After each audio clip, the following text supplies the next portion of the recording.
National Weather Service in Chicago has issued a severe thunderstorm warning for southeastern Cook County in northeastern Illinois, northwestern Lake County in northwestern Indiana, until 10 a.m. At 9:30 a.m., a severe thunderstorm was located near Calumet City and moving northeast at 65 miles per hour. Hazard, 70 miles per hour wind gusts and quarter-size hail. Source, radar indicated. Impact, people and animals outdoors will be injured. Expect hail damage to roofs, siding, windows, and vehicles. Expect considerable tree damage. Wind damage is also likely to mobile homes, roofs, and outbuildings.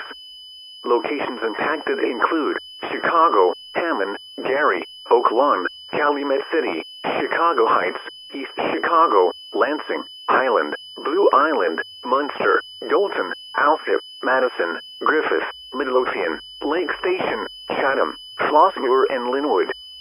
Severe thunderstorms produce damaging winds, destructive hail, deadly lightning, and very heavy rain. For your protection, move to an interior room on the lowest floor of your home or business. Heavy rains flood roads quickly, so do not drive into areas where water covers the road.